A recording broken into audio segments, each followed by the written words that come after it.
everybody. Carmelo, let's kind of open this up and discuss what happened today, July Yeah, 24th. yes, Alex. Let's kind of get right into it because we got some good news today. So thank you everyone for joining us tonight. Tonight we're going to be talking about the Bank of Canada meeting that happened this morning. To begin, Alex, if you want to introduce yourself. Yeah, sure. Just a little bit about myself. My name is Zhvanetskiy. I'm a realtor with Remax Condos Plus in Toronto. I spent over a decade in Toronto's condo industry, working in an executive role before getting into real estate, managing a team of service providers, exclusively focused on condos.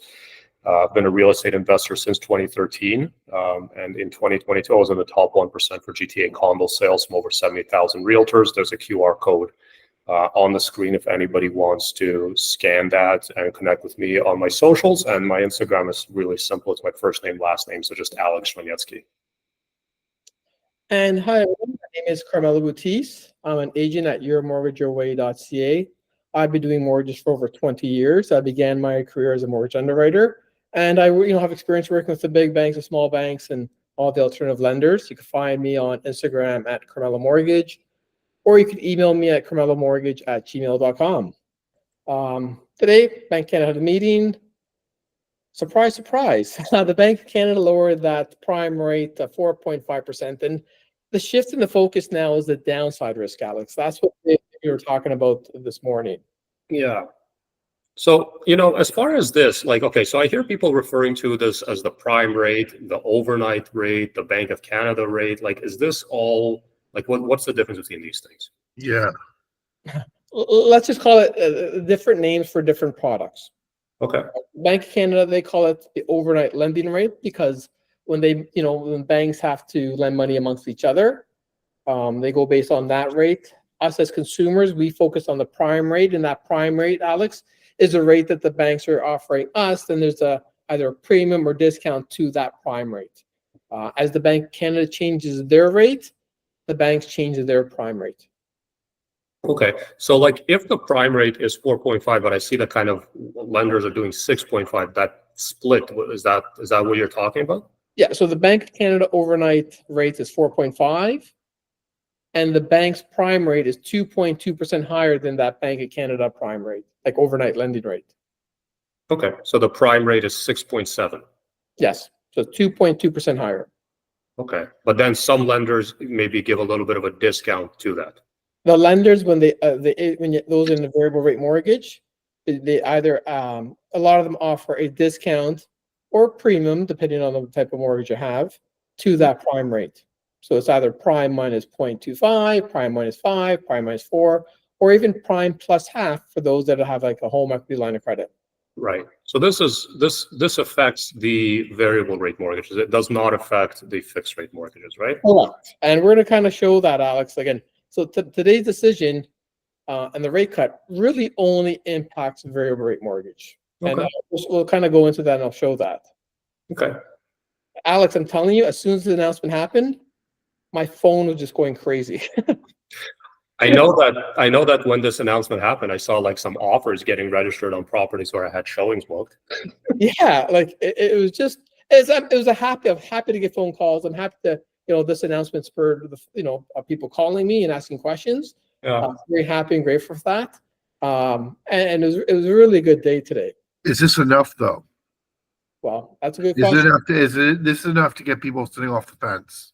Well, because I'm I know yesterday, for instance, there's a ton of buildings, condos in my building, so they're for sale. So will that get people more likely to sit off the fence and then purchase? I think that depends on the seller's expectations. Yeah. And what market the seller's mindset's at. Is their mindset in 2022? Is their mindset in 2024? Is their unit, a prime unit? So for example, if it's a 2-bedroom, is it a corner unit as opposed to that standard living room with a 2-bedroom split? Yeah. It's a bunch of little things. So they have a tenant living in their unit, right? So yeah, I understand. Yeah. That's a really good question, David. And again, when you look at it, the grand scheme of things, this is the Bank of Canada, the overnight lending rate over the last 3 years when you look at it, the last two rate decreases, it's not that big of a difference when you look at how low we were. Because we were just at 0.25%, right? So Yeah. there is more room for them to drop. And again, with that today's rate decrease, it impacts variable rate mortgage. This is what happened with the 5-year Canadian bond yield, because the 5-year Canadian bond yield is what impacts the 5-year Canadian mortgage rate. And you can see it only moved by 0.035 at near the end of the day today. It didn't drop by 0.25%. So the Bank of Canada, when they change their rates, it changes the variable rate mortgages. For fixed rates, when you look at this chart over the past month, you could see how that bond yield's already dropped. So the bond, the fixed rates have already come down before this announcement. Because of the announcement, it's not going to drop another quarter.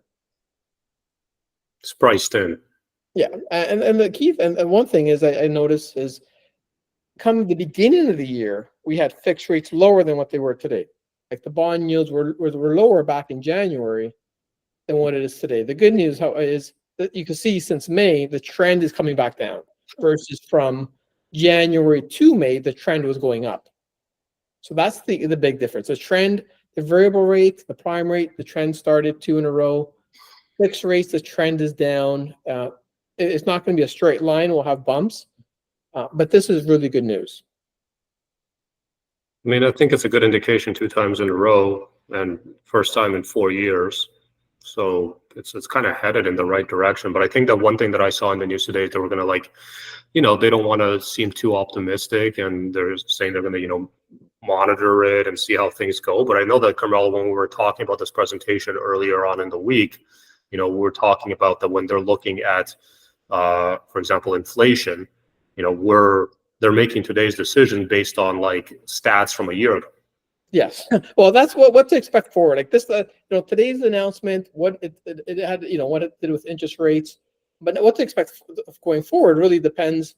And, I think it's going to be slow and steady, right? It's not going to be a fast decline based on today's information. Because when you look at inflation, you could clearly see in the last year it's come down.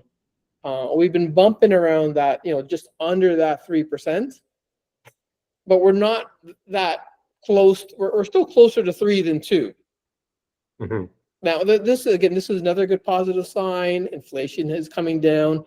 The housing costs, the shelter costs that they mentioned today when he spoke, is high, and lowering the prime rate and mortgage rates coming down will lower shelter costs, which will in turn make that inflation number come lower. Mm. Right? It's just like when rates were going up, we were all saying like, hey, Bank of Canada, you're adding to this inflation with the rates going higher. Now it's the opposite effect that's going to happen. Mm. Right? This is going to benefit inflation coming down, which is a good thing.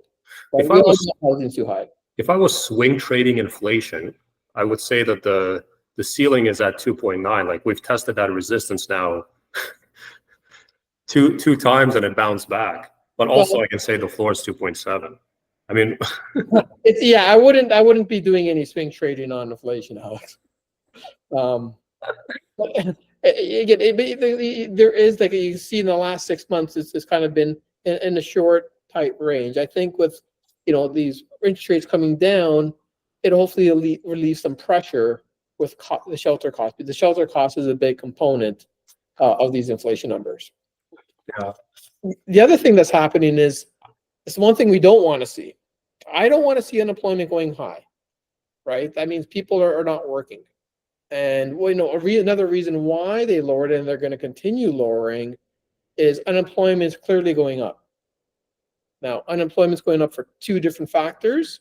One, the growth in the population.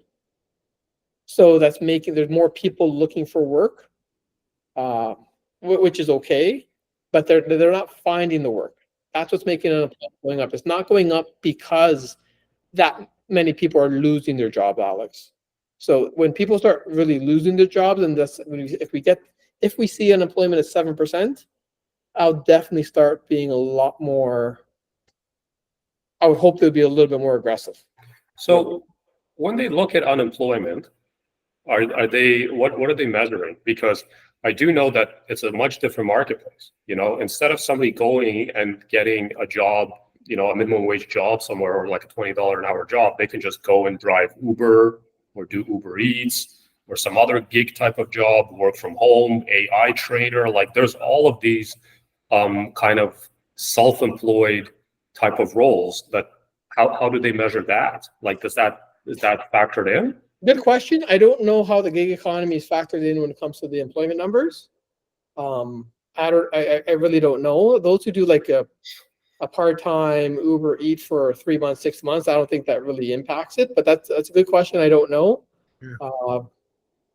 We could look into it. David, what do you think?